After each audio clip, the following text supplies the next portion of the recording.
Now, a lot of people don't like green tea, and I think that's because they're making it wrong. If you get a green tea bag and put it in a cup of tea and put boiling water on it, it'll actually be quite unpleasant. And I think that's the fault of the tea bag manufacturers, really. You really only need half a teaspoon per cup. And actually, throw away the first cup, discard the first cup. Just pour some boiling water over it for 30 seconds, discard the first cup, and then make your green tea. Then it'll really be quite nice. Hi, and welcome back to another edition of Robert Farrah's Tea and Tarot. And in this fortnight's edition, I shall be reviewing 3 very nice decks from the 1970s. And after I've done that, I'm going to demonstrate something very magical. It's a reading in which you actually interview the deck itself and get to know it in that way. So let's talk about decks. Now, I learned tarot in the 70s, right at the end. No, I didn't. I learned tarot in the 80s. I think I learnt tarot on the cusp between the 70s and the 80s, shall we say. And someone gave me a book called The Tarot by a man called Alfred Douglas, and it had illustrations in it. This is actually a reprint because I've lost my original Penguin Books version. But anyway, here's The Tarot by Alfred Douglas. It's a very good book. Alfred Douglas studied with a lady called Madeleine Montalban, and she had a thing called the Order of the Morning Star. So she was in London and she had her own magical society. And she had studied with Aleister Crowley. So Alfred Douglas comes from a line of magical students, you could say. And he wrote his book, The Tarot, which I would recommend. And he got a man called, David Sheridan to illustrate it. And David Sheridan was the son of his partner. And David Sheridan's illustrations are like that. You see, they're in black and white. They're like the Rider-Waite illustrations, but not quite the same. And when I learnt tarot, I didn't pay very much attention to the illustrations in the book because I had a tarot deck. I had the Aquarian deck, these ones, and they were more magnificent than the illustrations in the book, and so I just didn't pay attention. But actually, David Sheridan's illustrations were released as a full colour tarot deck at the time, though I never saw it. Later, like 2006, that tarot deck was re-released in full colour. Like that. And you see, in the old days, I didn't think those illustrations were particularly interesting, but now that I've rediscovered it as a full colour tarot pack, I like it very much. And I was recently in London, as I said on my last episode, and I found a pack. So today I've got enough material to talk about 70s tarot decks in general. So I've got 3 decks in front of me. I've got the Morgan Greer, this one here.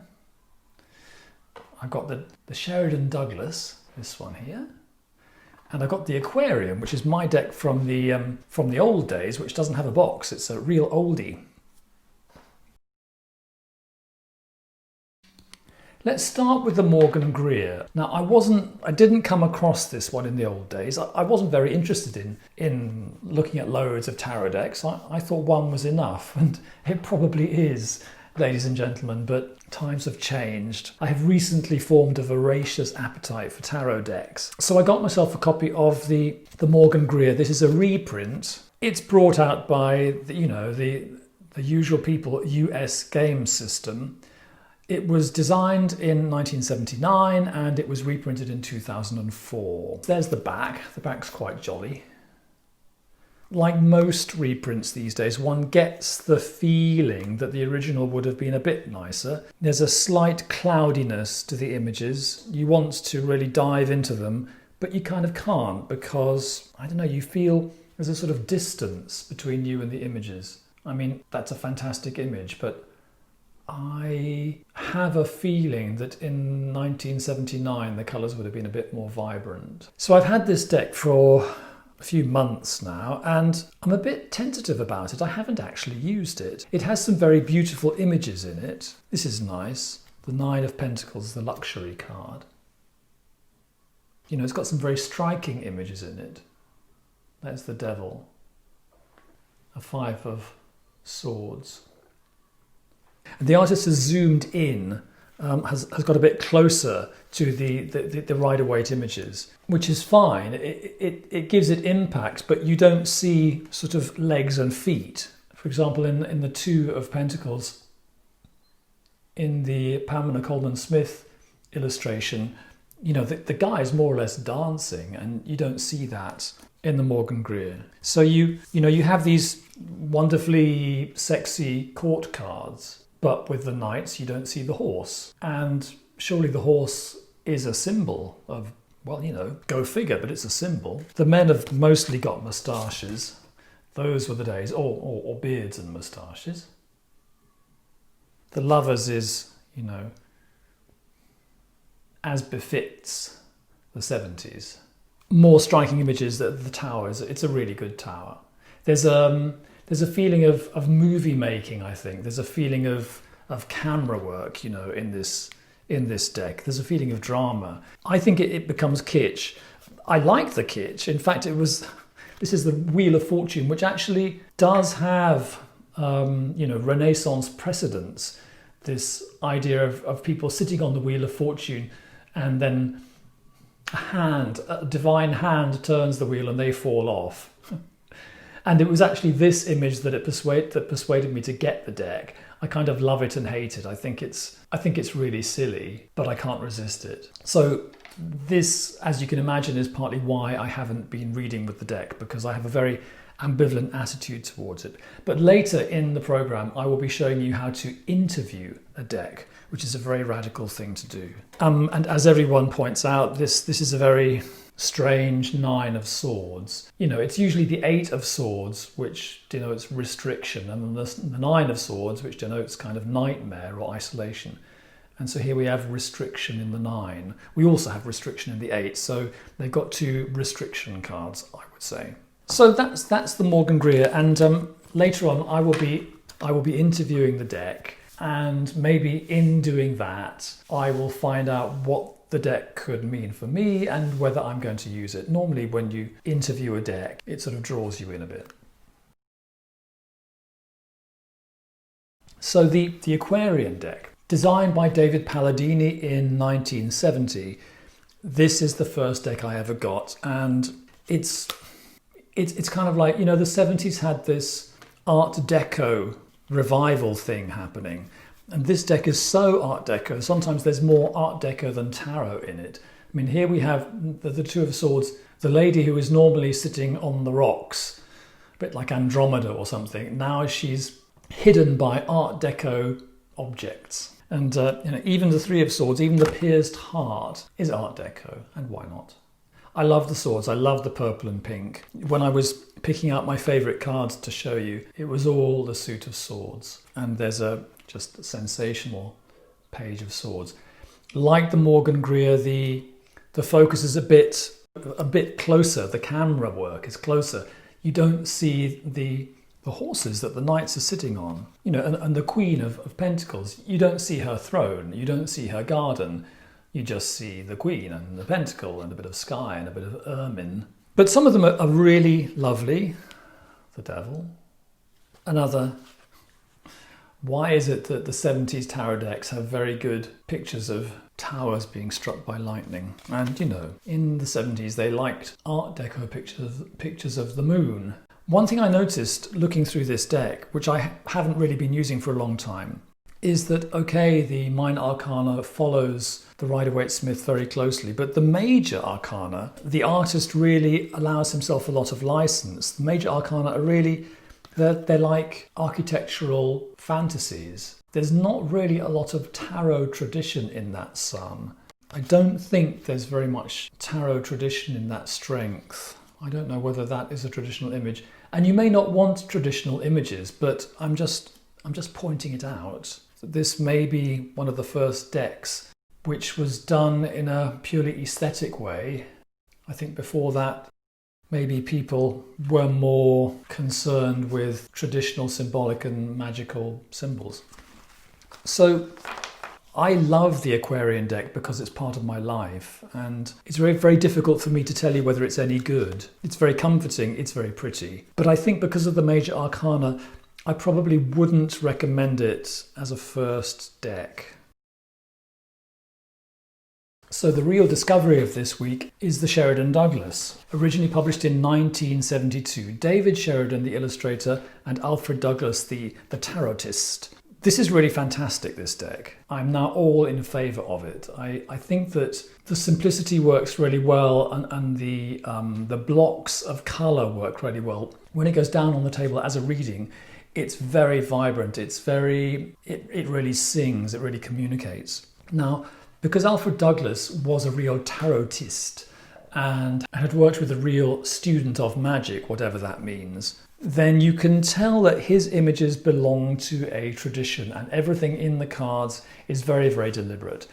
It's almost an alternative to the Rider-Waite. Alfred Douglas's teacher, Madeleine Montalban, she was connected to the lineage. She had studied with Aleister Crowley, so she was connected to the lineage which goes through the Golden Dawn, which were the people who had drawn tarot together to create this important Rider-Waite-Smith deck, which everything then sprang from. When you look at the Sheridan Douglas tarot, you get a feeling that Alfred Douglas had in some ways his own ideas about the images. The meanings of the cards are really the same as the Rider-Waite-Smith, but in certain circumstances he has illustrated these meanings. He has asked David Sheridan to illustrate these meanings slightly differently. So we've got the Nine of Coins. We don't have the lady in the garden with the bird. The Five of Coins, we don't have the people in the snow. We have people in a shipwreck. Three of Cups, we don't have the three dancing ladies. We have peacocks who have laid an egg. So, that's fertility and celebration. And the Three of Swords, very refreshing. It's quite hard to escape from this image of the swords going through the heart, but this Three of Swords is very original. It's like the flag of the Isle of Man. An original Five of Swords here. There's no battle scene there. An original Four of Swords. There's no knight lying down. There's people taking a break from the battle. So yes, really, really wonderful colours. Amazing Emperor there. A riot of primary colours. Four of Battens. The art card there, and it really is the art card. And before we move on, I just want to show you the four aces, which I think are really strong. It's difficult, I think, to design a tarot pack that is simple and iconic without being boring. And I've actually been looking for a simple and iconic pack among modern packs, and there aren't very many. There are some simple and boring ones, but not very many simple and iconic ones. So Sheridan Douglas, you buy it directly from the family business online. You just Google Sheridan Douglas. They're very, very well produced. The reproduction is very high quality. A nice back there. The cards are incredibly thick. There's the Morgan Greer from US Game Systems, and there's Sheridan Douglas, and wow, that is a big difference in thickness. They're almost too thick. I never thought I'd say that. When you shuffle them, they take up a lot of hand space, but it's just extremely nice to have such a lovely product. So thank you very much to Alfred Douglas and David Sheridan, who's sadly no longer with us, and either Sheridan or Douglas's cousins who reprinted the deck. Now I'm going to put my teacher hat back on, and I'm going to show you a very special reading. This is called Interviewing Your Deck, and this is something you can do when you get a new tarot deck and you want to familiarize yourself a bit with it. Clearly you want to look at the cards, study them, enjoy them, play with them, kind of settle down with them, let them sink in. But if you actually interview them, that'll get you even closer. I interviewed the Sheridan Douglas deck just the other day, and I was quite surprised. And having done that, I felt I had connected with the deck. I actually felt that I'd connected with the people who made the deck. In a funny sort of way, I fancied I could hear them speaking to me. We're going to put down 5 cards. With the first card, we say to the deck, describe yourself. With the second card, we say, What kind of reading are you best suited to? The third card is, what are your strengths? The fourth card is, what are your weaknesses? And the fifth card is, how can we best work together? Okay, so here I have the deck. I'm slightly ill-disposed towards this deck at the moment. I find the cards a bit slippery. Maybe after another 50 years or so, a US game system will release a special nice version, a centennial version or something with proper cardstock. Who knows? So I have shuffled. I'll shuffle again a bit. I'm a bit stressed because of my tax bill, but I'm trying to put that on a back burner today. Okay, so I'm going to cut the deck and deal 5 cards.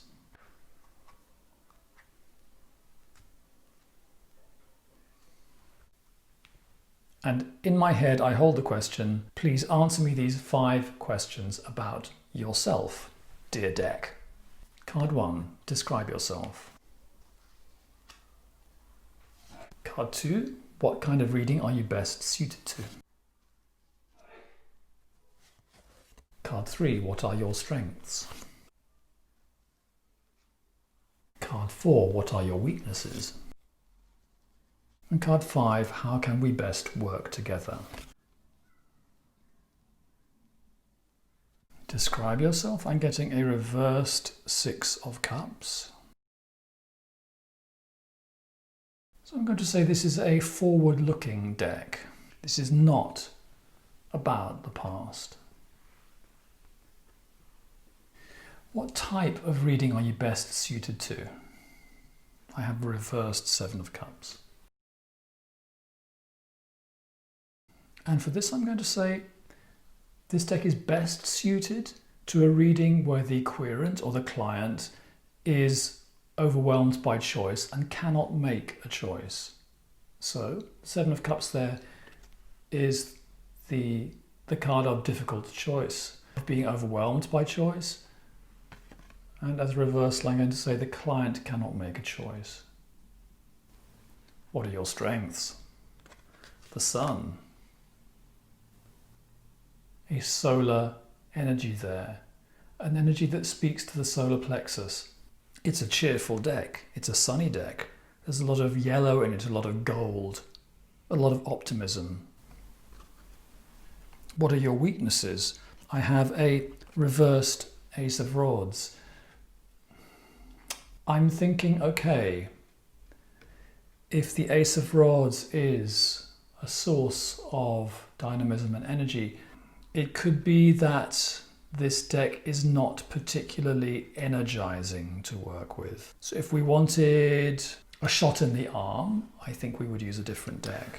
Okay, so the Queen of Batons in the position, how can we work together? The Queen of Batons normally has a black cat, which is said to symbolize her psychic powers. So I see that as a kind of a thumbs up from the deck. We can work together. If the court cards are to be seen as adverbs, if you know what I mean, as how-to cards, then the Queen is seen as a nurturing, protective and understanding energy. So what I'm getting, pulling all this together then, is that this is a modern deck. It's warm, it's sunny, it's quite comforting. It's not what I would call a powerful deck, whatever that means, but it is a deck that's going to work. And the hot tip from the deck interview is that this seems to be a deck that is good for decision making. So there you have it, nothing too heavy. That's how we interview a deck, and I really do recommend it. I interviewed the Sheridan Douglas the other day, and it was quite fantastic. I got a real feeling for some kind of personality residing in the deck, some kind of energy. I will say no more. We are straying into spooky territory, and I wouldn't want to scare you. In 2 weeks' time, I will be back, and it'll be the 1st of November. So by that time, it'll be time for my general reading of the month. So hang on till then. Enjoy October. I hope you find the perfect deck for you. And if you don't, well, just drop me a line in the comments section and I'll see what I can do to help. Okay, bye for now.